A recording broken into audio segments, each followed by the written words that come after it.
శ్రీ మహాగణాధిపతయే నమః, శ్రీమాత్రే నమః. మాచిరాజ భక్తి ప్రేక్షకులందరికీ నమస్కారం. జూన్ 11వ తేదీ నుంచి జూన్ 20వ తేదీ వరకు ఈ 10 రోజుల్లో గ్రహాల సంచారం బట్టి ద్వాదశ రాశుల వాళ్ళకి రాశి ఫలితాలు ఏ విధంగా ఉండబోతున్నాయో, అలాగే ఏ గ్రహాలు అనుకూలంగా ఉన్నాయో, ఏ గ్రహాలు వ్యతిరేకంగా ఉన్నాయో, అనుకూల గ్రహాల అనుకూలత పెరగాలన్నా, వ్యతిరేక గ్రహాల వ్యతిరేకత తగ్గింపజేసుకోవాలన్నా, ద్వాదశ రాశుల వాళ్ళు ఎలాంటి పరిహారాలు చేసుకోవాలో, ఏ దేవీ దేవతల ఆలయ దర్శనం చేయాలో, ఏ మంత్రాలు చదువుకోవాలో, ఏ స్తోత్రాలు పఠించాలో, ఎలాంటి దానాలు ఇవ్వాలో, గోమాతకి ఎటువంటి ఆహారం తినిపించాలో, ద్వాదశ రాశుల వారికి ఈ 10 రోజుల్లో భవిష్యత్ ఎలా ఉండబోతోందో ఈ వీడియోలో మనం తెలుసుకుందాం. తదుపరి కర్కాటక రాశి. కర్కాటక రాశి వాళ్ళకి జూన్ 11వ తేదీ నుంచి జూన్ 20వ తేదీ మధ్యలో గ్రహాల సంచారం బట్టి ఫలితాలు పరిశీలిస్తే 10 రోజుల ఫలితాలు చూసేటప్పుడు ప్రధానంగా రవి, బుధుడు, కుజుడు, శుక్రుడు ఈ 4 గ్రహాలని పరిగణలోకి తీసుకోవాలి. సూర్యుడు కర్కాటక రాశి వాళ్ళకి 11, 12 స్థానాల్లో సంచారం చేస్తున్నాడు. మొదటి 5 రోజులు 11, తర్వాత 5 రోజులు 12 స్థానాల్లో సంచారం చేస్తున్నాడు. సూర్యుడికి 11వ సంచారం ఫేవరబుల్గా ఉంటుంది. అంటే కర్కాటక రాశి వాళ్ళకి జూన్ 11 నుంచి జూన్ 15 వరకు సూర్యుడు ఫేవరబుల్గా ఉన్నాడు. ప్రమోషన్ కోసం ట్రై చేసుకోవాలంటే ఆ టైంలో ట్రై చేసుకోవాలి. ఆఫీసులో బాస్ కానీ కొలీగ్స్ కానీ అందరూ అనుకూలంగా ఉంటారు. అలాగే తండ్రితో ఏమన్నా డిస్ప్యూట్స్ ఉన్నా అవి క్లియర్ చేసుకోవడానికి 11వ తేదీ నుంచి 15వ తేదీ వరకు బలం బాగుంది. ఫాదర్ సైడ్ రిలేటివ్స్తో కూడా మంచి బెనిఫిట్స్ ఆ టైంలో ఉంటాయి. ప్రమోషను, ఇంక్రిమెంటు, కావాల్సిన చోటుకి ట్రాన్స్ఫర్, వీటన్నిటి గురించి మొదటి 5 రోజుల్లో ట్రై చేసుకోవాలి. ఆ తర్వాత 5 రోజుల్లో సూర్యుడి బలం లేదు కాబట్టి ఆఫీసులో ఇబ్బందులు ఉంటాయి. ఎంత కష్టపడ్డా రికగ్నైజేషన్ తక్కువగానే ఉంటుంది. అలాగే తర్వాత 5 రోజులు అంటే జూన్ 16 నుంచి జూన్ 20 మధ్యలో రవి బలం లేదు కాబట్టి ఆఫీసులో పాలిటిక్స్ ఉంటాయి, కొంచెం జాగ్రత్తగా ఉండాలి.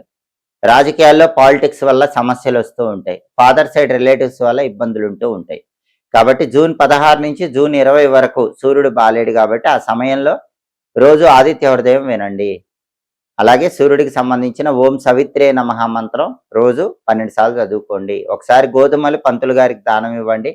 నానబెట్టిన గోధుమలు బెల్లంతో కలిపి ఆవుకు పెట్టండి. ఇవి చేసుకుంటే కనుక అద్భుతంగా సూర్యుడిచ్చే వ్యతిరేక ఫలితాల నుంచి బయటపడి అనుకూల ఫలితాలు పొందవచ్చు. అలాగే కర్కాటక రాశి వాళ్ళకు బుధుడు 12వ స్థానంలో ఈ 10 రోజుల్లో సంచారం చేస్తున్నాడు.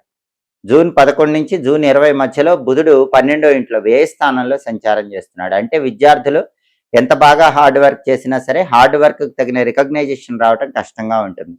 నిరుద్యోగులు ఎంత బాగా ప్రిపేర్ అయ్యి ఇంటర్వ్యూలకు వెళ్ళినా ఇంటర్వ్యూల్లో జాబ్ రావడం కష్టంగా ఉంటుంది.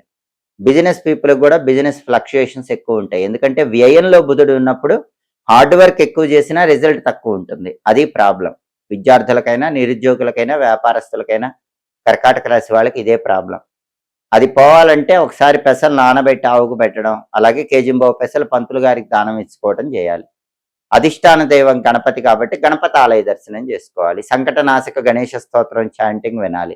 వక్రతుండాయ హుం అనే మంత్రం రోజు 21 సార్లు చదువుకోవాలి. ఇవి చేసుకుంటే బుధుడు ఇచ్చే వ్యతిరేక ఫలితాల నుంచి బయటపడచ్చు, అనుకూల ఫలితాలు పొందవచ్చు. అప్పుడు విద్యార్థులకి, నిరుద్యోగులకి, వ్యాపారస్తులకి అనుకూల ఫలితాలు పొందడానికి అవకాశం ఉంటుంది. అలాగే కర్కాటక రాశి వాళ్ళ కుజుడు 10వ ఇంట్లో వ్యతిరేక ఫలితాలు ఇస్తున్నాడు. జూన్ 11 నుంచి జూన్ 20 వరకు కూడా 10వ ఇంట్లో దశమంలో కుజుడు వ్యతిరేకంగా ఉన్నాడు కాబట్టి దానివల్ల ఏం జరుగుతుంది అంటే ఫుడ్ రిలేటెడ్ బిజినెస్ల్లో ఇబ్బంది ఉంటుంది. హోటల్ కమ్ రెస్టారెంట్, రైస్, ఎండుమిర్చి, కాపర్ మెటీరియల్ ఇలాంటి బిజినెస్లు చేసే వాళ్ళకి ఇబ్బందులు ఉంటాయి. కానీ 10వ స్థానం కేంద్ర స్థానం కాబట్టి కేంద్రంలో పాపగ్రహం శుభ ఫలితాలు ఇస్తుంది కాబట్టి ఒక్కొక్కసారి గవర్నమెంట్ జాబ్ను కూడా వచ్చేలాగా చేస్తూ ఉంటాడు. కర్కాటక రాశి వాళ్ళు గవర్నమెంట్ జాబ్ కోసం ట్రై చేసుకోండి. కానీ బిజినెస్ చేసే వాళ్ళైతే ఫుడ్ బిజినెస్లో ఇబ్బందులు ఉంటాయి.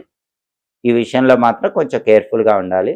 10వ ఇంట్లో కుజుడి వ్యతిరేక ఫలితాలు పోవాలంటే మాత్రం ఖచ్చితంగా కందులు నానబెట్టి బెల్లంతో కలిపి ఆవుకు పెట్టడం, కేజింబావు కందులు పంతులు గారికి ఎర్ర వస్త్రంలో కట్టి దానం ఇవ్వడం చేయాలి. అధిష్టాన దైవం సుబ్రహ్మణ్య స్వామి కాబట్టి సుబ్రహ్మణ్య స్వామి ఆలయానికి వెళ్ళి దర్శనం చేసుకోవాలి. ఓం శరవణ భవాయ నమః అనే మంత్రం రోజు 21 సార్లు చదవాలి. సుబ్రహ్మణ్య కరావలంబ స్తోత్రం చాంటింగ్ వినాలి. ఇవి చేసుకుంటే 10వ ఇంట్లో కుజుడు ఇచ్చే వ్యతిరేక ఫలితాల నుంచి బయటపడచ్చు. ప్రాపర్టీస్ ఆస్పెక్ట్లో కూడా ఇబ్బందులు ఉంటాయి. ప్రాపర్టీస్ కొనాలన్నా, అమ్మాలన్నా ఏది ముందుకు సాగదు. దాని నుంచి బయటపడటానికి కూడా ఈ పరిహారాలు విశేషంగా సహకరిస్తాయి. అలాగే శుక్రుడు 1వ స్థానంలో చాలా అద్భుతంగా ఫేవరబుల్ రిజల్ట్స్ ఇస్తున్నాడు. జూన్ 11 నుంచి జూన్ 20 మధ్యలో శుక్రుడు జన్మంలో 1వ స్థానంలోనే ఉన్నాడు. అంటే విందు వినోదపరమైన కార్యక్రమాల్లో బాగా పాల్గొంటారు. ధనలాభం ఉంటుంది, వస్తులాభం ఉంటుంది.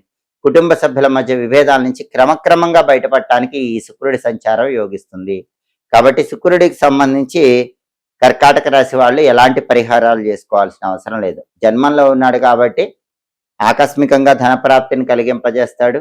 దాంతో పాటుగా జన్మంలో శుక్రుడు ఉన్నాడు కాబట్టి జనాకర్షణని కూడా కలిగింపజేస్తాడు. టెక్స్టైల్, లేడీస్ ఎంపోరియం, బొటిక్ లాంటి వ్యాపారాల్లో కూడా కర్కాటక రాశి వాళ్ళకి బ్రహ్మాండమైన లాభాలు వచ్చే అవకాశం ఉంటుంది. కాబట్టి ప్రధానంగా కర్కాటక రాశి వాళ్ళకి బుధుడి బలం లేదు, కుజుడి బలం లేదు, శుక్రుడి బలం అద్భుతంగా ఉంది. అలాగే రవి బలం కూడా మొదటి 5 రోజుల్లో బాగుంది. కాబట్టి చివరి 5 రోజుల్లో అంటే జూన్ 16, 17, 18, 19, 20 తేదీల్లో సూర్యుడికి సంబంధించిన పరిహారాలు చేసుకోవాలి. అదేవిధంగా బుధుడికి కుజుడికి సంబంధించిన పరిహారాలు 11వ తేదీ నుంచి 20వ తేదీ మధ్యలో ఈ 10 రోజుల్లో ఎప్పుడైనా చేసుకోవాలి. అలా చేసుకుంటే కర్కాటక రాశి వాళ్ళకి వ్యతిరేక ఫలితాలన్నీ తొలగింపజేసుకొని అనుకూల ఫలితాలు అందిపుచ్చుకోవచ్చు. జ్యోతిష శాస్త్ర పరంగా అదృష్టం తొందరగా లభించాలంటే, దురదృష్టం దరిదాపుల్లోకి రాకుండా ఉండాలంటే ఘాతవారం రోజు కొన్ని ప్రత్యేకమైనటువంటి పనులు ఎట్టి పరిస్థితుల్లో చేయకూడదు. కొన్ని ప్రత్యేకమైన పనులు ఘాతవారం రోజు నిర్వహించుకున్నా ఎలాంటి ఇబ్బంది ఉండదు. 12 రాశుల వారికి ఒక్కొక్క రాశి వాళ్ళకి ఒక్కొక్క ఘాతవారం అని జ్యోతిష శాస్త్రంలో చెప్పారు. ఘాతవారం రోజు ఏం చెయ్యకూడదో జ్యోతిష శాస్త్ర గ్రంథాల్లో చెప్పారు. ఘాతవారం రోజు ఎట్టి పరిస్థితుల్లో ప్రయాణాలు చెయ్యకూడదు. ఘాతవారం రోజు ఒక పని మీద బయలుదేరి ప్రయాణం చేస్తే ఆ పని అవ్వదు. ప్రయాణాల పరంగా వ్యతిరేక ఫలితాలు వస్తాయి. ఘాతవారం రోజు వ్యవసాయ సంబంధమైన పనులేవి ప్రారంభించకూడదు. బావులు తవ్వటం, చెరువులు తవ్వటం, కాలువలు తవ్వటం, బోరింగులు వేయించుకోవటం ఇలాంటివి ఏవి కూడా ఎవరైనా సరే వాళ్ళ రాశికి ఘాతవారం ఉన్న రోజు చేసుకోకూడదు. కొత్తగా వ్యాపారాలు ప్రారంభించాలనుకునే వాళ్ళు ఘాతవారం రోజు కొత్తగా వ్యాపారాలు ఎట్టి పరిస్థితుల్లో ప్రారంభించకూడదు. వ్యాపార సంబంధమైన విషయాలు, వ్యవసాయ సంబంధమైన విషయాలు, ప్రయాణానికి సంబంధించినవేవి కూడా ఘాతవారం రోజు చెయ్యకూడదు అని జ్యోతిష శాస్త్ర గ్రంథాల్లో చెప్పడం జరిగింది. తీర్థయాత్ర లాంటివి కూడా ఘాతవారాల్లో ప్రారంభించకుండా ఉండటమే మంచిది. అలాగే చాలా మంది తెలియక బ్రహ్మాండమైన ముహూర్తం పెట్టుకుని గృహప్రవేశం ఘాతవారం రోజు చేస్తారు. గృహప్రవేశం ఘాతవారం రోజు చేస్తే ఆ ఇంట్లో ఎక్కువ కాలం ఉండరు. తొందరలోనే ఖాళీ చేయటమో అమ్ముకోవటమో జరుగుతుంది. ఘాతవారం రోజు గృహప్రవేశం చేయకూడదు. మరి ఘాతవారం రోజు ఏం చేసుకోవచ్చు? పెళ్లి చేసుకోవచ్చు. మీకు పెళ్లి ఘాతవారం రోజు జరిగినా ఇబ్బంది లేదు. ఉపనయనం, ఒడుగు చేసుకోవచ్చు. యజ్ఞయాగాదులు, హోమాలు చేసుకోవచ్చు. అలాగే పట్టాభిషేకం చేసుకోవచ్చు. పట్టాభిషేకం అంటే పూర్వకాలంలో రాజులకు చేసేవాళ్ళు. ఆధునిక కాలంలో అయితే ఉద్యోగంలో మీకు ఒక అధికార పదవి హోదా ఇవ్వాలనుకుని ఆ అధికార పదవి హోదా ఇవ్వాలనుకున్నప్పుడు ఘాతవారం రోజు ఇచ్చినా దోషం ఉండదు. అలాగే ఆడవాళ్ళకి సీమంతం ఘాతవారం రోజు చేయొచ్చు. అందులో ఏ దోషము లేదు. కాబట్టి ఏవి చేయవచ్చో అవి చేయాలి, ఏవి చేయకూడదో అవి చేయకూడదు. ఘాతవారం అనేది ఒక్కొక్క రాశి వాళ్ళకి ఒక్కొక్క రోజుగా జ్యోతిష శాస్త్రంలో చెప్పారు.